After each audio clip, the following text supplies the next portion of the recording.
Hello बच्चों, let's read the question. And the question says, if a bone is kept in dilute acid for a few days, अगर किसी bone को हम किसी dilute acid में रखें तो क्या होगा?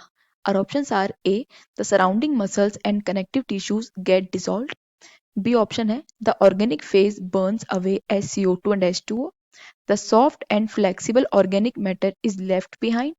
And the fourth one is its organic phase is completely left behind as ash. ठीक है, तो देखिए यहाँ पे जो क्वेश्चन है बोला है, ये बोला है कि अगर बोन को डायरेक्ट एसिड में रख देंगे तो क्या होगा. So first let us know the key concept of this question. तो इस क्वेश्चन को सॉल्व करने के लिए हमें क्या पता होना चाहिए? We should know the composition of bone. जो बोन के अंदर कॉम्पोजिशन होता है ना, उसका हमें पता होना चाहिए. ठीक है, अब देखिए बोन के अंदर क्या होता है. बोन के अंदर एक तो होता है ऑर्गेनिक पार्ट, ठीक है, और एक होता है इनऑर्गेनिक पार्ट. ठीक है, ऑर्गेनिक पार्ट में क्या होते हैं? ऑर्गेनिक पार्ट में होता है ओसिन प्रोटीन. बोन के अंदर कौन सा प्रोटीन होता है? ओसिन प्रोटीन. ये ऑर्गेनिक मैटर है इसका. ठीक है, और इसके अंदर एक फाइबर होता है, इसे बोलते हैं हम कोलाजन फाइबर. और इनऑर्गेनिक में क्या होता है? इनऑर्गेनिक में बेसिकली होता है calcium phosphate. Calcium phosphate. Calcium hydroxide भी होता है. कैल्शियम हाइड्रोक्साइड,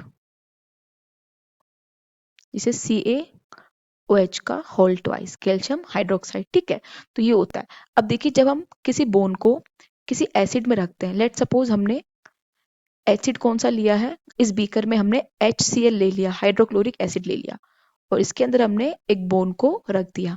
तो जैसे ही हम बोन को किसी HCl में रखते हैं तो उससे क्या होता है, उसका सारा जो इनऑर्गेनिक पार्ट है वो वहां से बोन में से रिमूव हो जाएगा. ठीक है, मतलब क्या होगा, कैल्शियम जो प्लस कैल्शियम आयंस है, कैल्शियम की जो मटेरियल है वो बाहर आ जाएंगे. तो अंदर सिर्फ क्या बचा? इनसाइड सिर्फ क्या बचा? इनसाइड सिर्फ प्रोटीन्स बचे, है ना, एंड ऑर्गेनिक, मतलब हम कह सकते हैं प्रोटीन्स एंड फाइबर्स बचे हैं, और हम कह सकते हैं कि ऑर्गेनिक मैटर बचा है. अंदर सिर्फ और सिर्फ ऑर्गेनिक मैटर बचा है, जिससे अब क्या होगा, जो बोन है वो कैसी हो जाएगी? जो बोन है वो हो जाएगी सॉफ्ट एंड फ्लेक्सिबल. सॉफ्ट और फ्लेक्सिबल जो है हमारी बोन हो जाएगी. सॉफ्ट एंड फ्लेक्सिबल, बिकॉज उसमें से जो इनऑर्गेनिक पार्ट है वो निकल चुका है, और बेसिकली क्या निकला है? कैल्शियम निकला है. तो इस प्रोसेस को हम क्या बोलते हैं? Decalcification. Decalcification, removing of calcium from the bones is called decalcification. Organic part बचेगा सिर्फ, और बोन सॉफ्ट एंड फ्लेक्सिबल हो जाएगी.